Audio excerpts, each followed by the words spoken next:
Southern Cal contacted you or your agent? No. North Texas. State, the Armadillos or whatever. No. Yeah. Is it a distraction though when yeah, just keep asking questions like this. The press conference will be over quicker. Yeah, no, I mean, No, well, what do we want to talk about? Let's talk about another college. no, I mean, You got 10 minutes, so let's talk about North Texas. I know you have an obligation, and I understand it. It's going to happen. If we're not successful and we're not winning, I came from college. I'm going to go back to college. So I hope someday to be like Coach Coughlin and win enough games where I can stay around long enough where that speculation ends. But I understand you have to ask the question. Chip doesn't play. Chip Kelly squashing any rumors that he could leave the Eagles to return to the college circuit. But here is the question, Skip.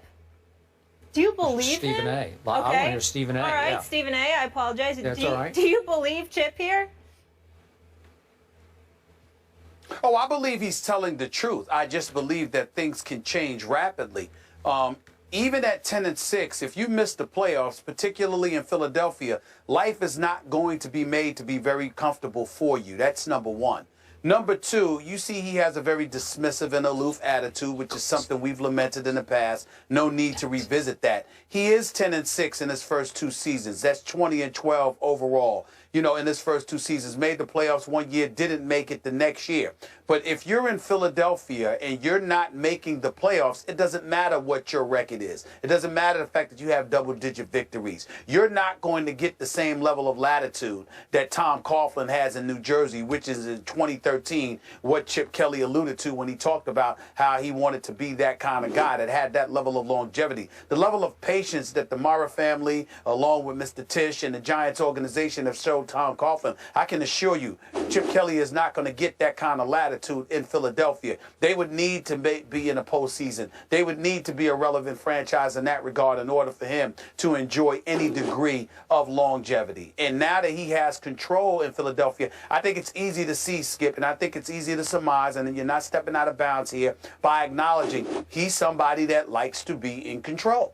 He wants control. Yeah. We all know that. Most coaches do. We respect that. But most don't get it. Jeffrey Lurie has given Chip Kelly the control that Chip Kelly wants. So I don't believe for 1 second that he has any interest. I think he's telling the absolute truth. There's no interest in USC with its 11 national titles. There's no interest in Texas with its 9 national titles and its own television network. And the money would be big time. And, of course, he'd have control. There's no interest there, but that's only because he's still in the NFL, in Philadelphia, where he's won his share of games, not to mention the fact that he has control.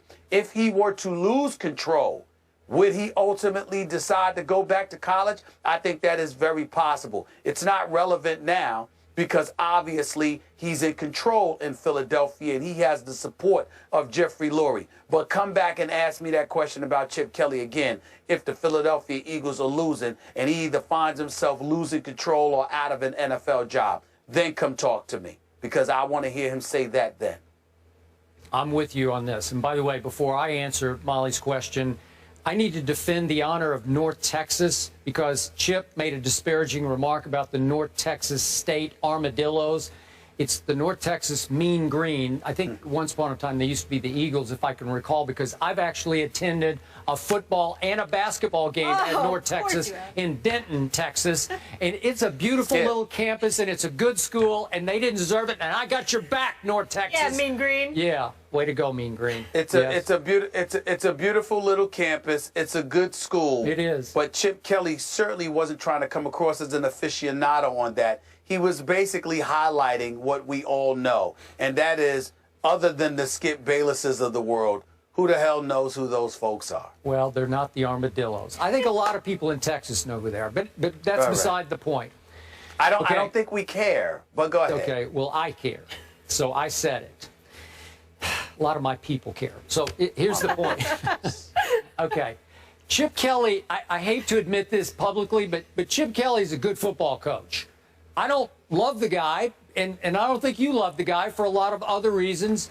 I don't like the way he carries himself, the way he handles himself, the way he operates, some of the personnel moves he's made, how he made them, why he made them. We both had lots of issues with Chip Kelly. But what I can't take away from Chip Kelly in the National Football League is, Stephen A. Smith, his first year In pro football, he went 10-6 and made the playoffs, and they lost a home playoff game to the Aints, who were obviously the Saints at that point. Last year, he went 10-6, but he was after they obliterated my Dallas Cowboys on Thanksgiving evening at Jerry World. They were 9-3, and then predictably, their backup quarterback, Mark Sanchez, fell apart, as I warned you that he would. But that's pretty good. 10-6 and 10-6, though the second one didn't make the playoffs. That's still a pretty good start in pro football. Now, I'm with you. He belongs in college football because he wants more control than pro football will ultimately, I think, afford him over the long haul. He's going to have a harder and harder time of attracting free agents because DeMarco was a special case because he was a little sideways with Jerry Jones, and it was the perfect signing for Chip Kelly to say, I will overpay you, DeMarco, to leave Dallas and come to Philadelphia. I get that part. DeMarco's pride was rubbed raw by Jerry Jones, so that was a special case. But in this case, he belongs in college football, and I think he will wind up there sooner than later because his stuff works better in college football. The way he is works better. It's his way or the highway. We know that. And he wants more coachable cogs, and that's what college kids more often are. And I don't think college defensive coordinators can prepare for him as quickly as NFL coordinators can, that fast break offense of his where they're trying to run 75 plays in an NFL game. It's just, it's easier to prep for in pro football. You have a little more time and you have a little more wisdom and experience to prep for it. I think Chip Kelly could dominate college football. I think he'd be great at USC. He doesn't fit in persona as a Hollywood kind of guy, but he runs a Hollywood offense, and if he went out and started lighting it up, and they started scoring 70 a game and winning, obviously, Pac-12 games, championships, competing for national championships, he'd turn into an L.A. kind of guy pretty quickly, I would think. So, to me, he belongs there, and he's probably bound for college football. You know what? Listen, once again, let's reiterate. We believe what Chip Kelly is saying. He obviously has no interest in USC or Texas at this particular juncture. He's in the NFL, not college football. We all know that the NFL is king. Not only is he a head coach, he's the man in charge. He's been allowed to give the Eagles a facelift. They got like 12 different players this year compared to what they had last year. Went out and gave Maxwell about $61 million. Got rid of LaShawn McCoy. Got rid of Deshaun Jackson a couple of years earlier.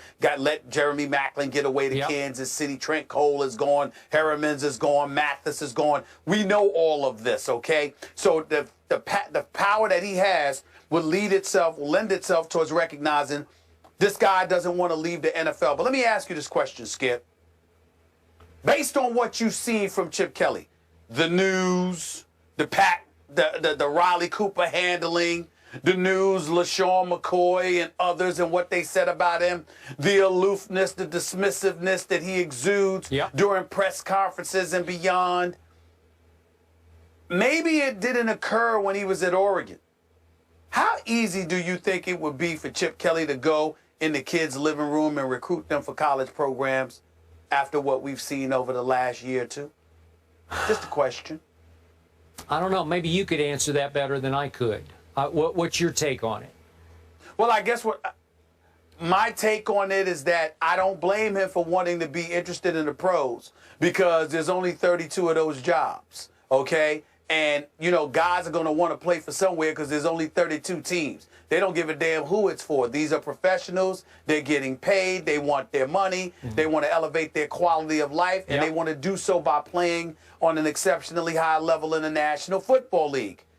College, however, is an entirely different scenario altogether. There are a multitude of programs and institutions that you can go to where there isn't a Chip Kelly, and you don't have to deal with him or anybody like him. There are plenty of parents and plenty of kids who choose a school, obviously based on the coach. And it ain't just about success or failure. It's about the rapport that you are capable of developing with those kids. That plays a very significant role in deciding what institution of higher learning you are going to end up going to. The NFL is different. Chip Kelly doesn't have to recruit. He's a boss. He could be the biggest whatever that you can find, all right? Guys are still going to come play for him because it's the NFL. That is not the case in college. Okay. And we don't know. We didn't know as much about him personality-wise at Oregon as much as we know about him now in Philly. Forgive me for bringing this up if this is not where you're heading, but are we talking about a white coach who faced a racial issue in his locker room in Philadelphia, going now back to college to recruit? I'm talking about the combination. I'm talking about it. I'm talking about it all. I'm talking about it all. I'm talking about, you remember how you and I both lamented how he handled it when they asked him questions and he refused to address stuff, how dismissive he was? Yes. That's right. How much it put people off. So I'm not really talking about, quote unquote, the racial dynamic. I'm talking about the personality that you have, how aloof and dismissive you were, how insensitive you came across, all of those different things. With a professional organization like the NFL, you don't have to worry about those things. But as a college coach, now that that's been front and center, when you walk into somebody's living room, their friends, their family members, their parents, guardians, all of these people are present, it's an entirely different thing. Okay, it's an entirely different thing. There's one mitigating factor here. If he walks into the living room and says, come play for me at, let's say, USC, we'll score 70 a game. You're going to have a whole lot of yards, passing it, throwing it, catching it, whatever it is, right? You could promise a kid, come here and you are going to shine for me, right? Yeah, until you get on my nerves or I find somebody better. Or all of this other stuff that he's very much capable of. And then not only that, you got to remember, other programs don't have to promise that. Like Nick Saban says, see, we want to win. You want to win? Because we're going to win here. You see what I'm saying? It depends. Okay. It depends. All I'm saying is that it's tricky. I'm not saying he won't get it done. I got it. I'm not saying he won't be successful. I'm just saying it's tricky. No question. Monday Night Football, Giants at Eagles. Philly is favored by 4. I don't know if I'm going to watch that game. We'll see.